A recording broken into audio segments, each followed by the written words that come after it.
Sobat saya Abraham Silaban. Saya datang di rumah pemenangan Pram Rano, calon gubernur, calon wakil gubernur nomor urut 3 yang sudah mendeklarasikan kemenangan 50,07%. Saya datang ke sini, saya akan bincang bersama dengan Bang Dul. Kita akan ngobrol dengan beliau. Tentu saja kita sudah diterima oleh Bang Dul. Bang Dul, Bram, apa kabar Bang Dul? Ketemu lagi. kayaknya lu masih ragu ya. Bang, kita tunggu hasil rekapitulasi KPU. Oh iya, harus. Karena itu kan aturan mainnya. Itu memang begitu, ketentuan begitu. Cuman kan tentu kenapa kita berani statement, kita kenapa berani istilahnya deklarasi, karena kita punya data. Data yang besar itu kita ambil dari KPU, kemudian kita crossing dengan C1 yang memang kita kumpulkan. Tapi mungkin memang terlalu cepat, karena memang armada kita besar untuk mengkolek itu. Sehingga kita, ya kalaupun berselisih tipis-tipis lah.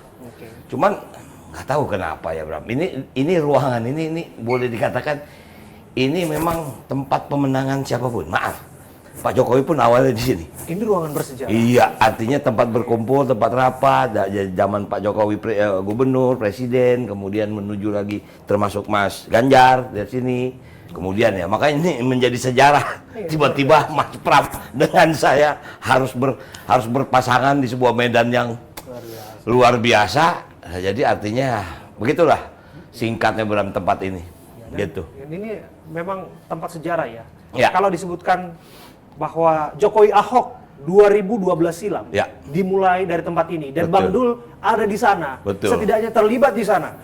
Bagian ataupun entitas yang tidak terpisahkan dari keluarga besar PDI Perjuangan yang turut untuk menyumbang tenaga pikir untuk menangan waktu itu. Dan hari ini sekitar 12 tahun kemudian 12 justru tahun. Bang Dul yang juga di tempat ini dimotori oleh teman-teman relawan untuk kemudian bertarung, Bang Dul ya. Ya itulah makanya kita ini kan petarung, makanya kalau Mas Pram bilang kita fight gitu kan. Walaupun kita tahu medan peperangan yang kita hadapi bukan medan peperangan yang ringan. Cuman bagaimana kita bisa menang kalau kita ragu? Kita harus punya keyakinan kalau kita menang. Bagaimana cara menangnya? Itu harus kita cari jalannya. Tapi semua kita jalannya konstitusi. Kita selalu diajarkan seperti itu. Pun satu saat memang kita ditentukan kita kalah, kita terima kalah. Silakan Anda memimpin, mudah-mudahan Anda bisa memimpin semua warga Jakarta. Gitu. Luar biasa sih. Saya ngikutin Bang Dul karena saya ke warung garasi ya Bang. Ya, dan di situ ada tokoh-tokoh Betawi yang datang di situ.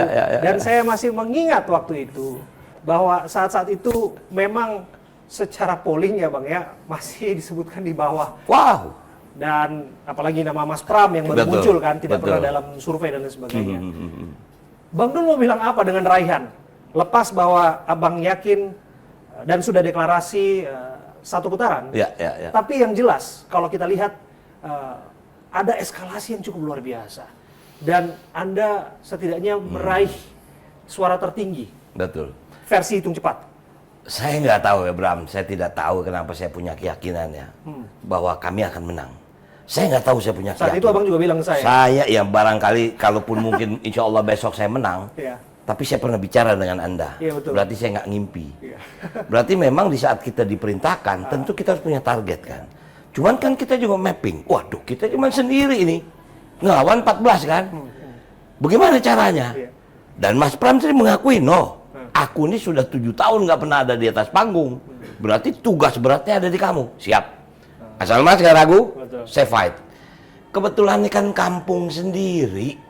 Itulah makanya saya bilang. Angin-anginnya akan menang nih. Saya masih ingat. Nah, Bram, warung yang Anda kunjungi itu warung aspirasi masyarakat Jakarta. Maaf nih, pun diserentak. Ada yang nanya, Dul, ini kalau lu balik lagi ke birokrasi, lu mau di mana?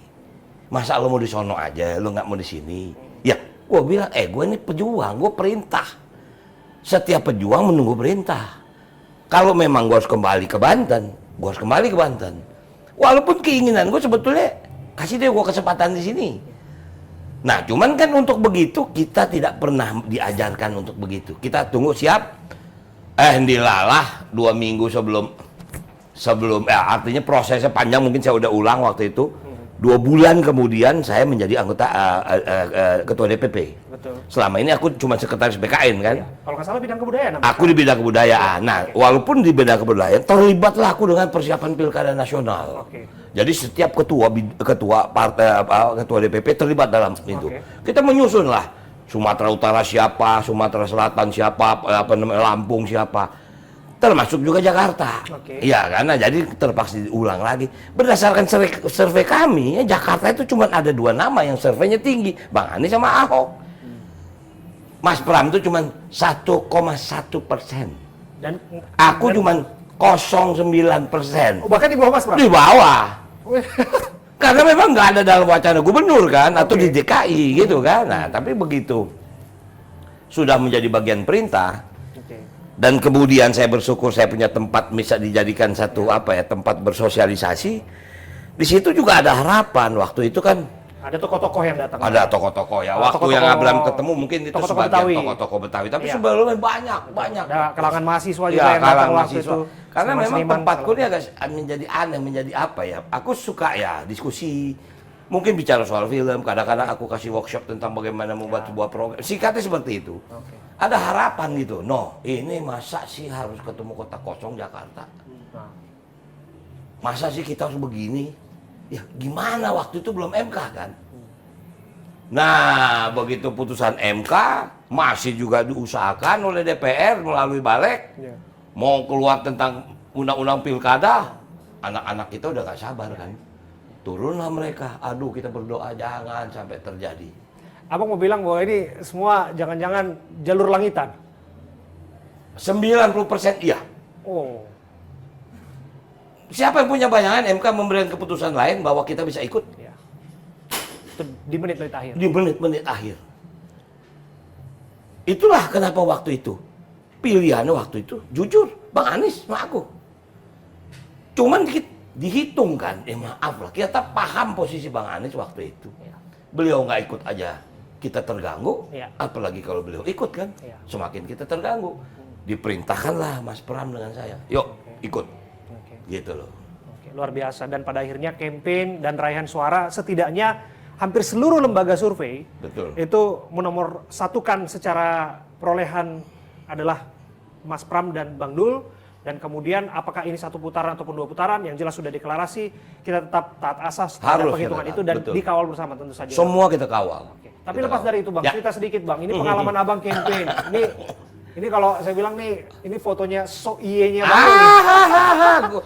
Jarang lu pakai jas tuh, bayangin. Aku bilang iya karena aku jarang lihat Abang. Kita jarang pakai jas, biasa pakai sendal jepit di rumah kan, tiba-tiba Bang bawa jas, bawa ini, ngapain sih, buat ini, buat itu, buat itu.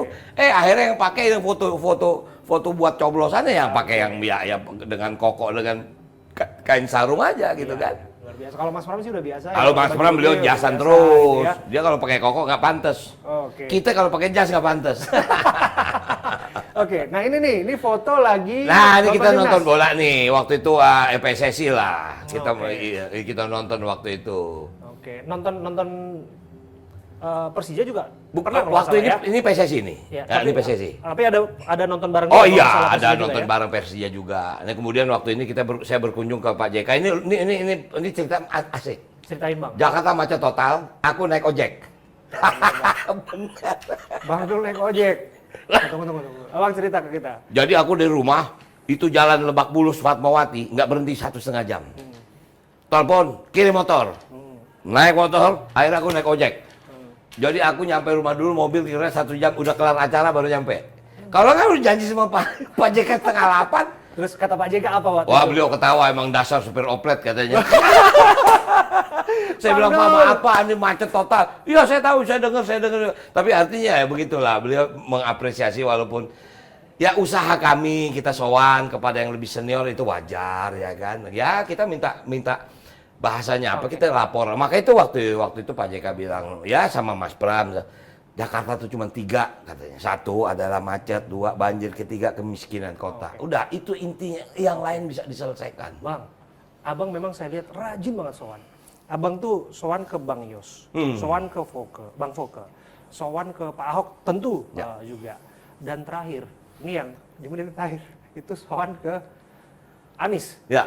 Anies Baswedan. Dan ada analisis juga yang mengatakan bahwa eskalasi suara itu justru ketika kemudian Pak Anies memberikan dukungan kepada Mas Pram dan Bang Dul. Ini bagaimana ceritanya, Bang? Sebetulnya ada lagi yang saya sowan.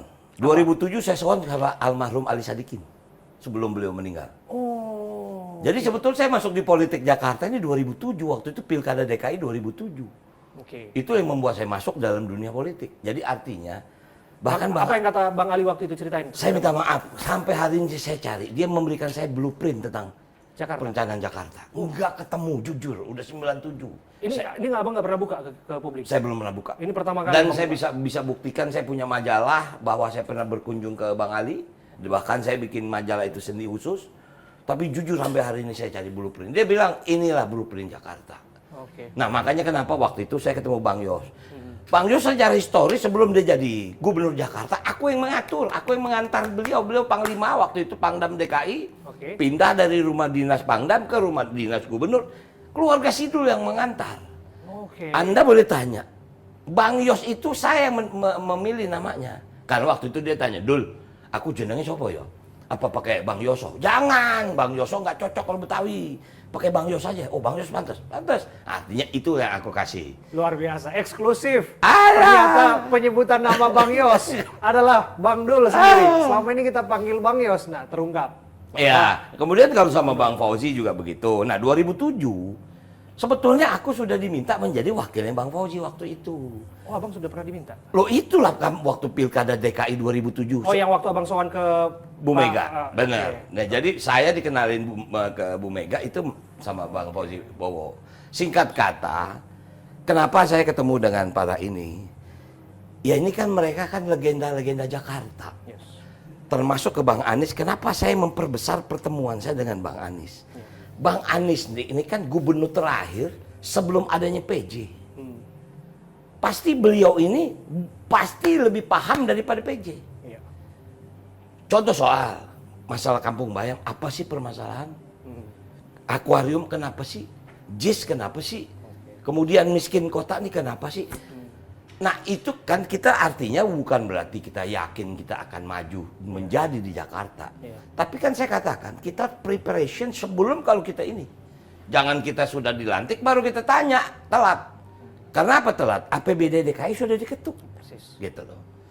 Nah jadi artinya kalaupun saya selalu sowan kepada senior, itu bukan hanya dalam dunia politik, tapi dalam dunia kesenian, saya juga selalu begitu. Oh, emang itu caranya Bang Dul? Saya suka baca autobiografi, saya kenal Dick Gelael, saya kenal Bob Sadino, saya kenal, ya maaf, bahkan kalau saya boleh nyebut yang namanya Pak Hairul Tanjung itu teman SMP saya. Ya, artinya diskusi, Bang gimana ini bisa begini? Karena pasti mereka punya pengalaman yang jauh lebih hebat dari kita. Nah, begitulah Jakarta dibangun sama-sama. Luar biasa. Wow, luar biasa Bang Dul. Bang Dul, kita boleh sambil jalan ya? Ayo dong, silakan. Kita coba lihat lagi, ini ada foto-foto. Sambil saya nanti akan tanya, Bang. Apa kira-kira dibalik alasan dari Pak Anies, pembicaraan-pembicaraan Bang Dul yang membuat Pak Anies itu akhirnya yakin untuk memberikan dukungan kepada Bang Dul? Saya ketemu Pak Anies itu, saya lupa tanggalnya, tapi pasti Abraham tahu waktu Bang Anies datang ke DPP. Persis. Saya nemenin beliau 2 jam. Karena ada fotonya kan? Nah, saya nemenin beliau 2 jam. Iya. Jujur waktu itu saya nggak tahu kan, saya tidak bertugas mendampingi karena memang setiap hari kita rapat. Iya. Tiba-tiba saya dikasih tahu sama Ahmad Basarah, Bang, tolong temenin Bang Anies. Iya. Oh, emang ada Bang Anies? Ada, nanti Bang Anies datang. Ya udah, di mana terima? Udah di BKN aja, kita terima di BKN lah, singkat kata begitu. Nah kemudian ngobrol lah saya sama Bang Anies, hampir 2 jam saya ngobrol Bang Anies, karena waktu itu kebetulan memang ada beberapa kabupaten kota provinsi yang untuk deklarasi tentang gubernur. Nah orang berpikir disitulah pengumuman waktu itu sama Bang Anies kan. Betul. Nah singkat kata hampir 2 jam saya bicara sama Bang Anies, ya dalam arti kata apa ya pencalonan gubernur Jakarta. Gitu. Cuman memang saya tidak masuk dalam penentuan itu. Hampir 2 jam Mas Ahmad Basarah balik dengan Bang Said Abdullah. Akhirnya Bang Anies pergilah sama Bang Ahmad. Udah selesai tugas saya, selesai menemani. Tapi artinya saya merasa dalam 2 jam itu saya Bang Anies bilang, Bang gimana kalau memang kita jodoh saya bilang saya siapa? Oke. Abang nggak ada masalah jadi wakil, nggak apa-apa buat saya, apa sih gitu kan. Nah, jadi singkat kata, itu yang membuat saya yakin masih ada ikatan komunikasi yang terjalin pasti. yang belum selesai antara Bener. Abang dan Pak Anies. Bang Anies, makanya. Dan kemudian dilanjutkanlah. Makanya walaupun untuk ketemu beliau itu kan cari momen, ya kan. Siapa yang hubungin Abang? Hubungin. Tentu kita masing-masing. Nah, jujur saya menghubungi Bang Anies melalui bukan langsung ke Bang Anies. Saya sampai hari ini, baru hari ini saya punya nomor telepon dia. Oke. Saya jujur dibantu oleh sahabat lama saya yang namanya Ges Khalifah. Oh, teman ternyata. Ternyata itu teman saya waktu MBFA main bola. Oh, oke. Gitu loh. Makanya waktu itu saya ketemu sama dia, sama Ges, gue bilang, Ges lu bantuin gue dong, gue mau ketemu Bang Anies. Ya entar gue coba gue ngomong lu sama dia. Oke. Ya gue mau ngobrol-ngobrol aja, mau ngelanjutin yang kemarin. Ya udah singkat kata seperti itulah. Terjadilah. Bang, Terjadi, ya. yang di depan layar sudah kita dengar. Oke. Tapi apa yang tidak kita ketahui? Deal-deal politik. Karena kita tahu politik itu tidak gratis. Politik itu selalu ada kepentingan lain sebagainya. Cerita kepada kami, Bang. Soal apa? Soal pembicaraan di balik layar dengan Pak Anies. Sehingga Anies mau bantu. Betul. Kita lanjutkan program dia. Itu deal kita. Oke. Hanya serta-merta soal Iya. deal, soal program. Betul. Nggak ada soal urusan No. politik di belakang, Makanya segala kenapa macam. saya ke Ancol? Kenapa saya lihat pembangunan Masjid Apung Ancol? Oke. Itu program Bang Anies. Saya berkunjung ke tempat yang rencana akan dibangun Museum Rasulullah. Itu memang lahan Pemda, tapi programnya adalah Dewan Masjid yang dipimpin oleh Pak JK. Nah, ini ada kerjasamanya dengan negeri Saudi. Artinya Pemda DKI cuman menyediakan lahan. Nah, untuk apakah ini berlanjut atau tidak, itu nanti kita pasti akan lanjutkan lagi. Pun kalau itu tidak berlanjut kerjasamanya, barangkali Pemda DKI bisa bikin sendiri, gitu loh. Nah, jadi artinya, insya Allah Mas Pram udah ke Kampung Bayam, kita akan selesaikan. Kita juga sudah ketemu dengan komunitas Kampung Akuarium. Kemudian termasuk anak-anak Jack bertanya tentang bagaimana ini Persija. Nah, artinya itu kan bagian yang juga harus kita pikirkan. Nah, jadi tidak ada sesuatu kecuali memang kita berjanji melanjutkan program yang memang butuh Jakarta lakukan, dan tentu kita juga punya program yang lain, gitu loh. Bang. Ya. Hebat banget nih kalau kita lihat foto-foto di sini ya, Bang. Ya. Ini kalau Bang Dul nih, ini foto orang BKN. Iya, foto orang BKN. Luar biasa. Kalau kita lihat. Wah, boleh kita geser sini? Ya. Foto. Dan kita boleh masuk ke ruangan, Bang. Boleh. Ini ke ruangan kerja ya. Ini ruang kerja nih. Oke. Boleh kita masuk, Bang? Ayo, silakan. Kita lihat. Nah, disinilah. Udah ada wartawan yang masuk sini belum? Belum. Ini baru Abraham. Baru Abraham Silaban. Baru Silaban. Berarti kita bisa bikin label eksklusif. Boleh dong, silakan aja. Thank you, Bang Dul. Wah, ini semua foto Bang Dul nih banyak. Oh, ini foto. Ya. Foto istri ya, Bang ya? Ini foto ya bikin season sama keluarga lah. Oke. Bang, saya dengar lagi ini ya kurang enak badannya. Semoga mungkin sembuh kita ya. yang kampanye dia yang stres kali. Iya, Bang. Tapi udah relatif oke. Abang juga kelihatannya memang Saya memang kebanyakan kampanye mungkin jadi agak ini terakhir sempat drop saya mungkin yang pasti capek. Kemudian batuknya nggak berhenti. Kalau batuk nih ini saya sampai ketarik gitu loh. Tapi oke silakan yuk. Oke, terima kasih ya, Bang ya. Kalau kita diundang ke sini. Oke. Nah, inilah Bang Dul. Ya. Nah, kita sambil duduk, Bang. Oke. Bang. Aku baru nanya yang serius-serius. Ya, boleh. Bang Dul, gini. Abang kan sudah deklarasi kemenangan ya. dengan Mas Pram. Dan tentu kita juga menjadikan rujukan-rujukan hitung cepat itu sebagai pegangan. Betul. Ada yang mengatakan betul setidaknya memang raihan Abang tertinggi dan itu 1 putaran. Ya. Tapi ada juga hitung cepat yang mengatakan itu 2 putaran. Ya. Dan bahkan ditambah lagi bahwa dari pihaknya RK Susono mengatakan bahwa ini 2 putaran atau paling tidak tunggu hasil KPU. Ya. Loh, kita sudah deklarasi kan di ujung sambutan Mas Pram bilang kita akan tuh menunggu. Kita hanya pegang data saja. Satu saat kalau data beda, kita ketemu. Ayo dong kita adu data dong. Itu kan memang begitu mekanismenya. Kita paham, kita menunggu KPU Yang kita punya data C1 itu dan juga kita mengambil hasil sirekap dari KPUD, yang kemudian kita tabulasikan segala macam, kita mempunyai sinkronize segala macam. Dan itulah keluar angka 50. Itulah keluar 50. Artinya mungkin pemahaman orang 50 plus 1 itu 51%. Masih ada margin error 1. Oh, ini real count yang dihitung. Tidak ada kriteria margin error. 50% plus 1 orang aja. Persis. Cukup. Gitu. Ini kita lebihnya 2.993 orang. Artinya begini, dari awal kan pernah ditanya semua, pasti semua paslon akan berusaha 1 putaran. Persis. Ya kan? Persis. Nomor 1 bilang 1 putaran, 2 juga bilang 1 putaran, 3 juga bilang 1 putaran. Nah sekarang terbuktinya merasa 1 putaran kita. Angka kita lebih besar daripada yang lain. Itu real. Tinggal apakah 50% plus 1 itu betul angka yang ini, kita tunggu. Oke.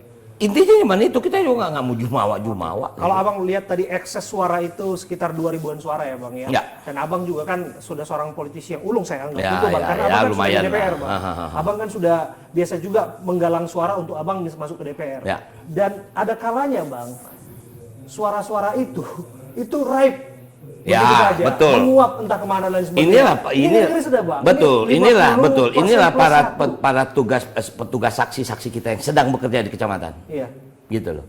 Tapi saya sangat yakin kita tentu kalaupun satu saat kita akan berdebat itu dengan data.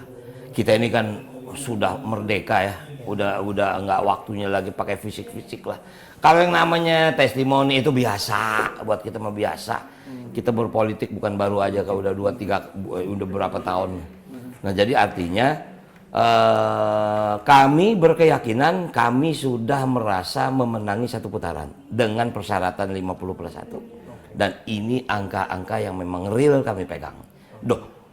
Boleh kan kami deklarasi? Kalau mereka karena memang berharap 2 putaran karena nilai cuma 39, 40% lah, 10% dibanding kita kan. Ya pantas kalau semuanya apa sih namanya? Kita bilang enggak, kita 1 putaran, dia bilang enggak 2. Kita tunggu aja. Berarti nanti kita tetap akan kawal ya bang. Kami juga akan kawal itu. Rekapitulasi berjenjang betul, dari betul, kecamatan ya bang. Betul. Nanti akan sampai kemudian ke level provinsi untuk kemudian melihat bagaimana hasil. Betul. Tapi begini bang. Ya. Kalau kita lihat kan belakangan kan ada yang namanya adu endorse bang. Nah, abang kan tadi di endorse. Bahkan Bang Koko ya secara tersurat juga sudah kita ketahui ke Mas Pram Bang dulu. Kemudian Bang Yos juga seperti itu. Belakangan Pak Anies ya, Ahok ya jelas lah karena di satu partai abang. Nah tapi di kubu Pak RK dan juga kubunya Pak Suswono itu belakangan kan bahkan di endorse oleh Pak Jokowi. Oh iya, kita nggak masalah kok. Itu kan kembali lagi ke haknya Pak Jokowi untuk mengendorse siapa. Walaupun jujur kita juga di endorse dong. Sempat ngeri-ngeri sedap nggak itu bang? Enggak. Ya? Kita ya maaf ya. Pada waktu Pak Ridwan Kamil ketemu Pak Jokowi, kita udah tahu dia mau ngapain. Jadi waktu Pak Jokowi datang mendukung, kita nggak aneh. Cuman sebetulnya kita juga jujur, Pak dukung kita juga dong Pak. Biar gimana kan kita pernah jadi saudara. Mas Pram nggak cerita ke abang curhat misalnya yang nemenin jadi seskap 10 tahun. Ya makanya saya bilang sama dia, Mas, ya kalau Mas udah 3 tahun begini, apalagi yang udah lama saya bilang aja, udah begini lah. Artinya kita saling bercanda gitu kan. Nah itu membuat kita, tapi jangan dianggap endorse-nya Bang Anies itu adalah melawan Pak Jokowi, nggak ada urusan.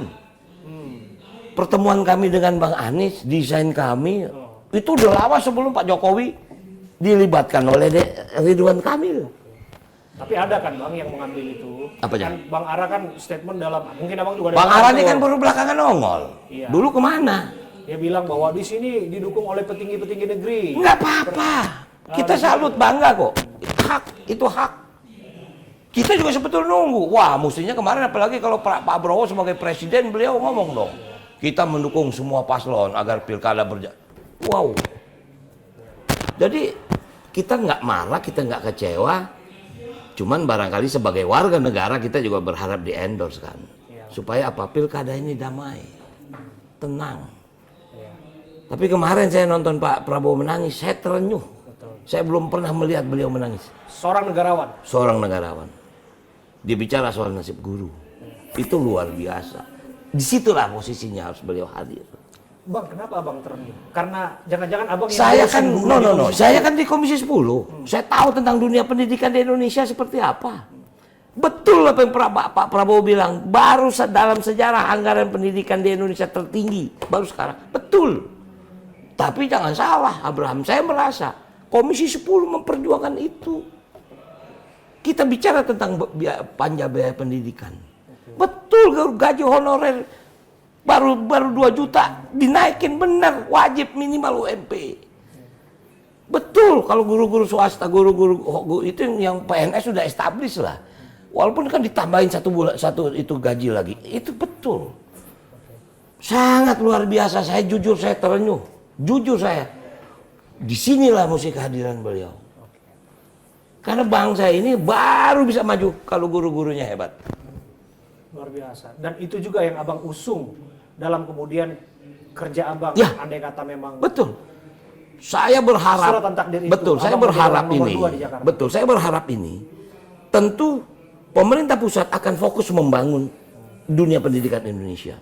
Saya mendengar infrastruktur, anggaran infrastruktur untuk semua bangunan itu luar biasa. Benar. Ya jangan kita ukur Jakarta dong. Kita ukurlah dari NTT, NTB. Ada sekolah yang masih pakai gedek, masih kayak film-film yang kemarin kita lihat apa tuh? Film, aku jadi lupa sih, film yang syuting di Bangka Belitung itu loh. Oh, Laskar Pelangi. Laskar Pelangi, sih ada sekolah kayak gitu, Bram. Masa mau begini, sementara udah high teknologi. Gimana kita mau ngejar komputer kalau sarananya nggak ada? Nah jadi artinya pada posisi-posisi itu negara harus hadir. Pilkada ini udah milik masyarakat, biarin aja.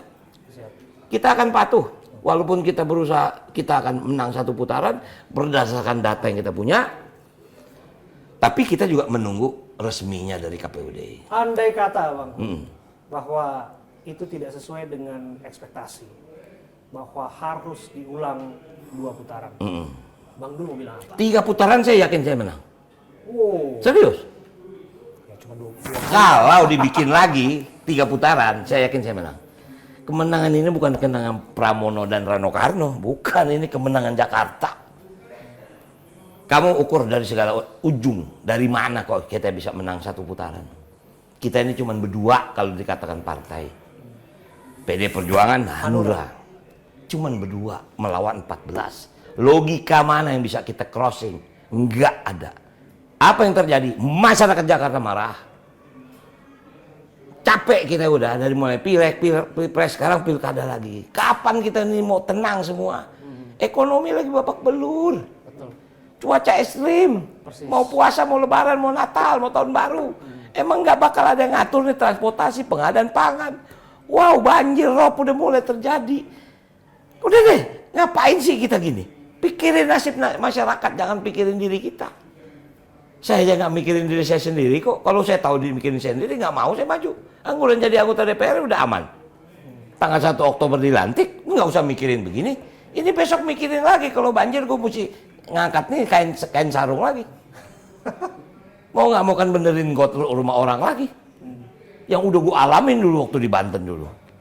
Nah jadi artinya tidak jumawa kita mendeklar hasil yang kita capai karena memang kita berangkat dari 0,01%. Jalan pertama 28%, jalan kedua 31%, jalan ketiga 37, mulai pada kaget semua. Cross kita mulai ke 40 lebih. Sekarang 49, 50,07. Ternyata saya juga baru memahami, ternyata saya pikir 50 plus 1 itu 51%. Tidak bang, 50 plus 1 orang. Oh gitu, ini plusnya 7, berarti ada 2.900. Wah, ini ada kecurangan. Udah hitung aja kecurangannya berapa, dia dikurangin aja. Dan benar-benar harus diawasi betul. Harus, tentu harus diawasi, tentu dia. Karena ini ya bahasanya pengawasan bukan karena kita curiga, tapi itu kan hak kita. Betul, betul bang. Iya, itu aja intinya. Dan abang yakin bahwa netralitas dari mereka-mereka yang punya otoritas. Saya sangat yakin iya, janganlah, sudah cukuplah. Kita punya peristiwa pada waktu MK keluar, masih dicoba juga, masyarakat turun. Besok begini lagi, mudah-mudahan tidak terjadi lah. Kita damai, kita mau bulan puasa, kita mau Natal, mau tahun baru, mau Lebaran, udah selesai sudah. Indonesia ini harus jalan. Terakhir Bang Dul, Ya. apa yang Bang Dul ingin sampaikan kepada warga Jakarta yang jelas-jelas sudah memberikan hak suaranya kepada Bang Dul? Iya, ya, saya sama Mas Pram ucapin terima kasih buat masyarakat Jakarta. Sekaligus mungkin juga ya minta maaf. Memang nih ya namanya anak-anak. Begitu mereka tahu udah menang terus euforia, ada yang jalan, ada yang pawai. Ya kita minta maaf kalau mungkin itu mengganggu gitu kan. Tapi tidak ada kita desain. Semua itu adalah apa ya istilahnya? Organik berjalan aja. Jadi artinya saya ucapin terima kasih kepada masyarakat Jakarta yang telah memilih kita. Kemudian saya minta maaf mungkin selama masa kampanye belum semua saya kunjungi. Kemudian setelah hasilnya ini ada beberapa ya kegiatan yang dilakukan oleh relawan, oleh simpatisan, mereka ya senang-senang, ada yang pesta, mungkin ada yang kayak kemarin misal Jackmania ulang tahun dia di HI pada kembang api gitu tiba-tiba bawa bendera kita itu sama sekali kita nggak tahu bahkan orang menganggap itu pesta kita padahal itu pestanya Persija yang mau yang hampir 1 abad ulang tahun gitu loh. Jadi itu mungkin sekali lagi saya ucapkan terima kasih kepada masyarakat Jakarta. Kita kawal terus, insya Allah menang 1 putaran. Luar biasa. Terima kasih loh. Oke, Bram. Terima kasih. Sama-sama. Terakhir kita nyanyi sama-sama. Tapi saya nggak mau nyanyi lagi, Bang. Saya ada pantun, Bang. Boleh? Boleh, lu yang pantun deh. 1-2 Cempaka Biru. Nah, 3-4 dalam Jabangan. cakep. Ini dia Bapak Ibu, Bang Dul, anak sekolah. Terima kasih Bang Dul ya. Thank you, bro. Terima kasih Bang Dul. Makasih. Saya Bram Silaban, Bang. Thank you.